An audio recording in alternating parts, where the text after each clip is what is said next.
So we are back on the channel, back on cryptocurrency theory, back with a great background, only 8 minutes, surprisingly, from that scum park we saw yesterday. 8 minutes away, guys. Southcrest neighborhood, 8 minutes away. We'll land you here in Coronado. A much drastically different experience in terms of living conditions, in terms of parks. As you see, that park is flawless, right? Because why wouldn't it be? The cheapest home you can get here is $1.7 million for 700 square feet. And I know that because I looked it up. I looked up the comps. 1.7 million, guys, gets you a 700 square foot condo. Can you believe that? The cheapest home, forget getting a new home, you might be able to get one built in 1922, literally under 2,000 square feet for over $2 million. That's about where the price points start on these homes, these ridiculous inflated homes. And guys, the inflation might not stop, you know? I'm not saying it's gonna stop, but this neighborhood is only 8 minutes from the scum hole that we saw yesterday, where homes over there are selling for about 600,000 to 700,000, you know, for a low-end home. And that just shows the price, the wealth gap, right? In these two different neighborhoods, because the neighborhoods are so close together. It's just a bridge ride away. And maybe I'll take you guys on that bridge ride with me here. But we're not really buying into much of this stuff that we're being told here, guys, by the mainstream media, by all this stuff.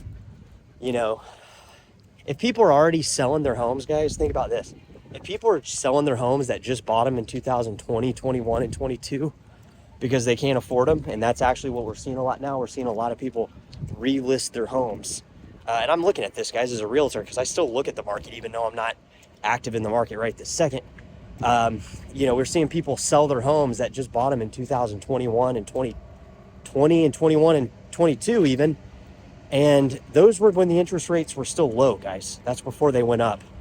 And basically, if those people are having a hard time selling it, what makes them think people are going to pay double the price on the home with double the interest rate? Meaning the mortgage payment's going to be double, everything's going to be double.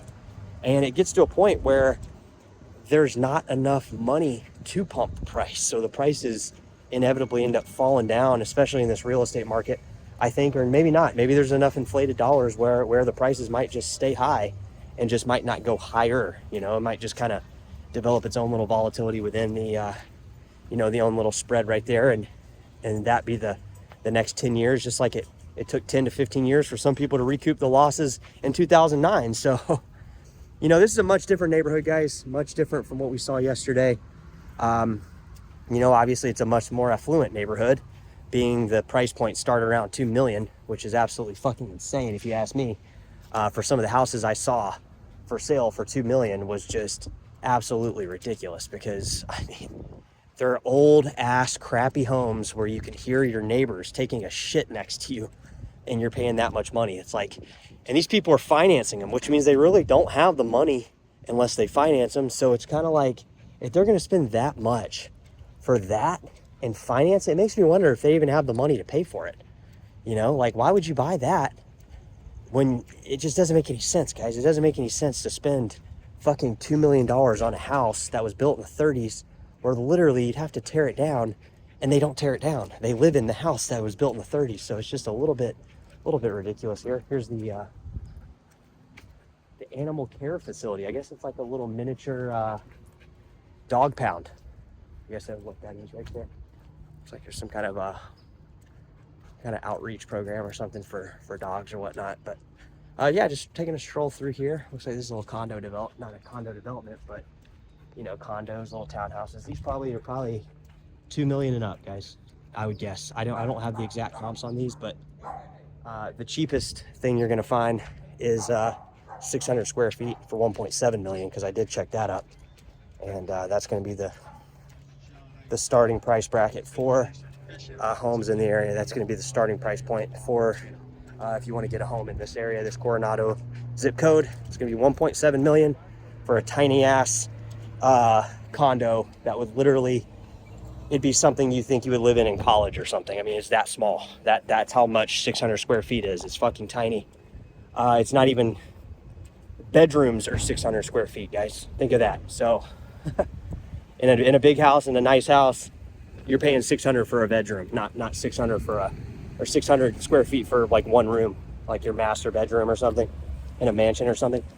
So my point is, guys, is it doesn't make a lot of sense, the wealth gap. It doesn't make a lot of sense for the price pumping to continue in to these tight markets. Maybe they, you know, maybe they had room to go up this high, but I think that, you know, there's only so high they can go before people are not willing to qualify for different, you know, different things to finance these instruments, these debt instruments, which is a mortgage.